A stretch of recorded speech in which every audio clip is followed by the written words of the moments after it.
My name's Jeff Makarevich, and welcome to Wine and Dine with Jeff, where I'll make a healthy dinner from start to finish and pair it with wines from around the world. Let's fill up that glass.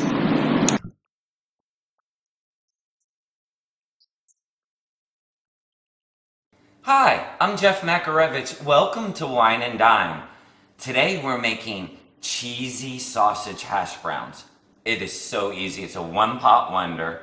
And I'm pairing it with this beautiful rosé. It's a Grenache rosé. You will love it. Let's get our sausage in the pan here. You could use any type of sausage you want. Woo! Want that pan nice and hot. And so what you want to do, what I like to do anyway, is get the sausage out into the pan. So what I'm trying to do with this is so you can get this caramelization going on all sides. So you don't want it in one clump in your pan, right? So now let that go. Don't touch it. You want to let that go for a few minutes on one side first before you flip it over and caramelize the other side, and then we'll smash it up in tiny little pieces. This is a great little utensil for the kitchen. Actually, my mom got it for me last time I was in for the holidays, and I'll show you how to use it. It's so simple, and it makes any type of ground meat so easy to pound out.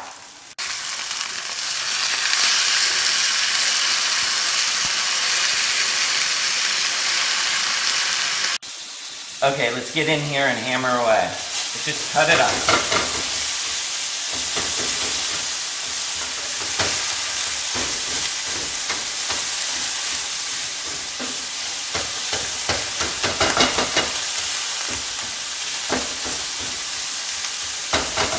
There we go.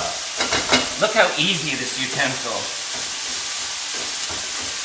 And this is I'm using a chicken mild Italian sausage. Let me turn down the heat on this a little bit. You could use anything that you want. You could actually use the pork sausage, which would be great. Sometimes I do a combination of mild and spicy Italian, so a little bit of everything. Now look how fast this little utensil makes this into a brown, nice and fine. So now what I want to add to this now is I want to add some onions and some red pepper. The red pepper was really, really diced up super, super, super fine. So, and I just add it right to the actual physical pork or chicken as I'm using right here.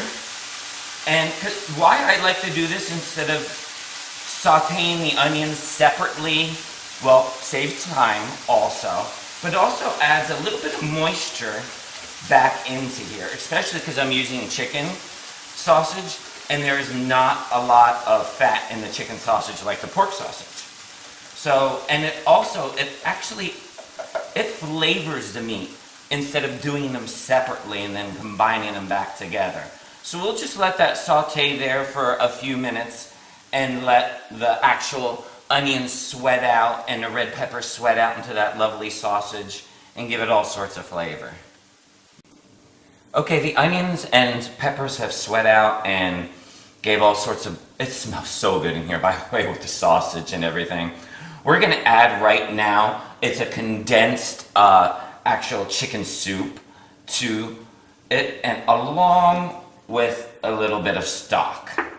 I have some extra stock here, and I think I know I'm gonna use more.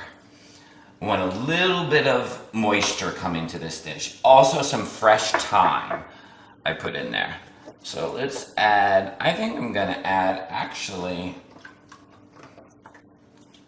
a lot more. So this is gonna thicken it and bring moisture because we want this moisture actually going down because this is gonna soak down into those hash browns and and give it all sorts of wonderful, wonderful flavor. Okay, now this is pretty much done. You can just let this keep warm while we get our hash brown mixture together. So this is cooked through already.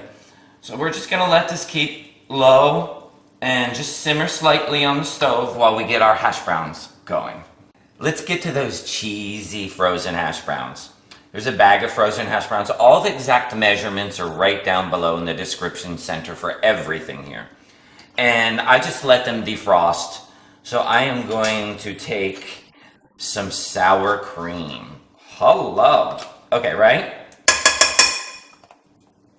Baked potato, sour cream. What goes with sour cream and a baked potato? Chives. Hello.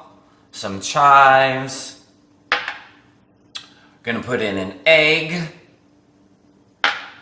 And the cheese. This is a combination of a few cheeses that I've had. We had a sharp cheddar. As you can see, I put through a food processor myself. And then we also have a mild Colby, which was very, very nice. I like the combination of the two of them. Now, don't forget to get, this is potatoes, so you want some good salt, but you gotta remember, the cheese is pretty salty.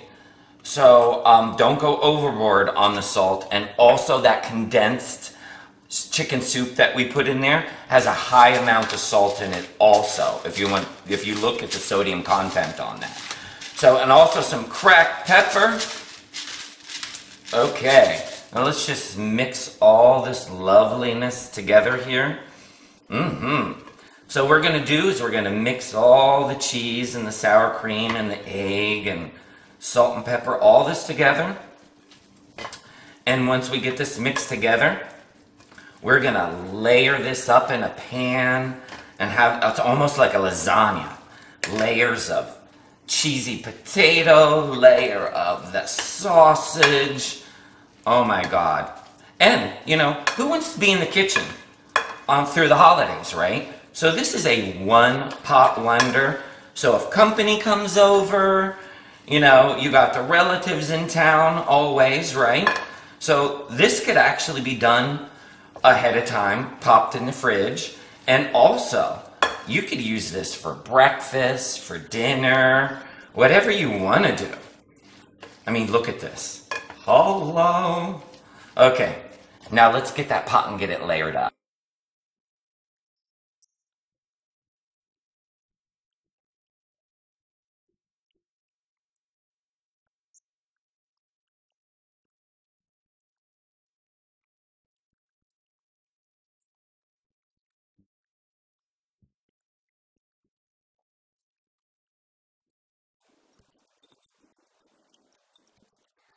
Now that we're all layered up, lid on, or if you're just doing it in a casserole, put foil around it. You don't want the cheese to burn.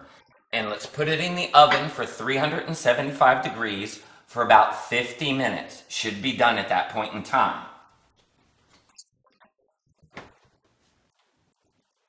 Our cheesy hash brown sausage bake is done. Let's get it out of the oven. Woo, it smells so good. And just to let you know, lovely, look at that. The last 20 minutes, I removed the lid so the cheese on top would get a little nice and brown and caramelized. Now we want to let that go. We're not going to dig into that. We're going to let all the cheeses and everything settle. A lot easier to scoop out. And in the meantime, this beautiful rosé, which is Curran Rose in the Los Olivos area, Santa Barbara. Beautiful raspberry notes. I love why it pairs with this is because there's a lot of, obviously from the cheese and the heavy of the potatoes, there's some heavy fat content going through here. This rosé is very crisp and dry, even though it has great fragrance of strawberries and fruit notes. It just pairs lovely with this. You will definitely like it. But I can't wait to dig in. Let's let that cool though. Our casserole is cooled and I'm ready to dig in. I cannot wait. Oh yes. Go down through all the layers. Look at that. Look at that. Oh, the steam is still coming off of it. This looks so good. Okay, I'll try not to burn my mouth. Oh my God. Hello, hands down, winner. I am not kidding. This is amazing. I can't wait for you guys to try this casserole. Give me a thumbs up and don't forget to subscribe so you know what I'm making next week. Thanks for stopping by Wine and Dine. Bye.